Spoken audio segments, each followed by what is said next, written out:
So మన senior హీరోలు అంటే మెగాస్టార్ చిరంజీవి గారు, అలాగే నందమూరి బాలకృష్ణ గారు, విక్టరీ వెంకటేష్ గారు, ఇంకా అక్కినేని నాగార్జున అనమాట.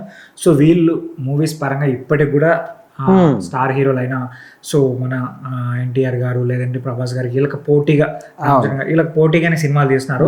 సంవత్సరానికి ఖచ్చితంగా ఒక సినిమా 2 సినిమాలు అయితే ఆడియన్స్ అయితే పలకరిస్తున్నారు. అలాగే హిట్స్ పరంగా చూసినా కూడా మంచి హిట్లు కొడుతున్నారు. అలాగే చిరంజీవి గారు కూడా సో భారీ బడ్జెట్ సినిమాలు తీస్తున్నారు, మంచి హిట్లు అందుకుంటున్నారు.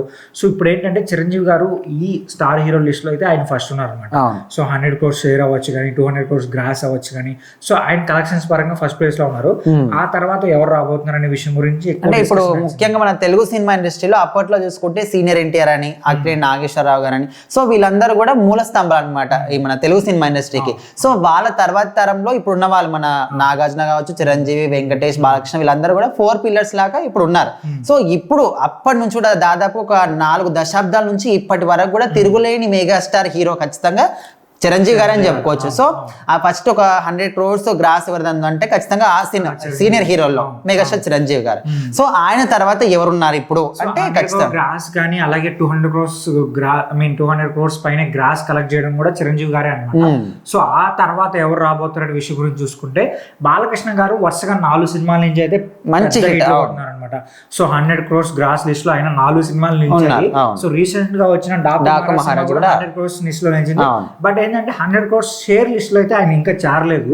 సో ఆయన నెక్స్ట్ అంటే యాక్చువల్గా ఏమనుకున్నారంటే డాకు మహారాజ్ సినిమాతో పక్కగా ఆయన జాయిన్ అవుతారు అనుకుంటున్నారు.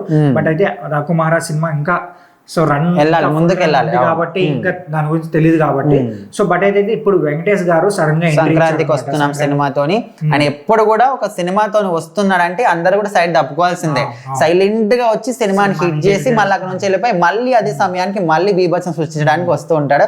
సో ఇప్పుడు వచ్చిన సంక్రాంతికి వస్తున్నాం సినిమా కూడా అదే విధంగా చాలా మంది కూడా ఇప్పుడు సంక్రాంతికి వస్తున్న 3 సినిమాల్లో ఈ సినిమా చిన్న సినిమా, మన ఓన్లీ తెలుగు రాష్ట్రాల్లోనే వస్తుందని చాలా మంది అనుకున్నారు. కానీ ఏవైతే పెద్ద సినిమాలు అనుకున్నారో వాటిని వెనక్కి ముందు స్థానంలో నిలిచింది.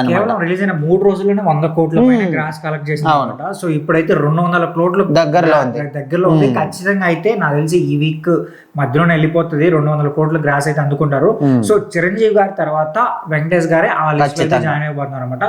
ఇంకో విషయం ఏంటంటే ఖచ్చితంగా ఆయన 100 crores వెంకటేష్ గారు 100 crores లిస్ట్ లో కూడా జాయిన్ అయిపోతున్నారు, షేర్ లిస్ట్ లో. సో ఇది కూడా సంక్రాంతికి వస్తున్న మూవీతో అయితే సో ఫిక్స్ అయిపోయింది. సో ఇంకా ఆయన ఇంకా సినిమాలు చేయబోతున్నారు. అలాగే ఇంకొంచెం సంక్రాంతికి వస్తున్న Part 2 కూడా ఉండబోతుందని తెలుస్తుంది. సో మేబీ ఇంకా రాబోతున్న రోజుల్లో అయితే ఇంకా పెద్ద హిట్లు కొడతారని కూడా అనుకోవచ్చు. ఎందుకంటే ఇప్పుడు స్టార్ హీరోల మూవీస్ కలెక్షన్స్ కూడా భారీగా వస్తున్నాయి. సో ఎక్కడ తగ్గట్లేదు. సో అందరూ 100 crores పైన, అలాగే 200 crores పైన ఇంకా మంచి కంటెంట్ గా చిన్న హీరో గానీ పెద్ద హీరో గానీ అప్పట్లో ఉన్న హీరోలు కావచ్చు, ఇప్పుడున్న హీరోలు కావచ్చు, సినిమాల స్టోరీలో కంటెంట్ ఖచ్చితంగా జనాలు మాత్రం ఆదరిస్తారని క్లియర్ గా అర్థమవుతుంది.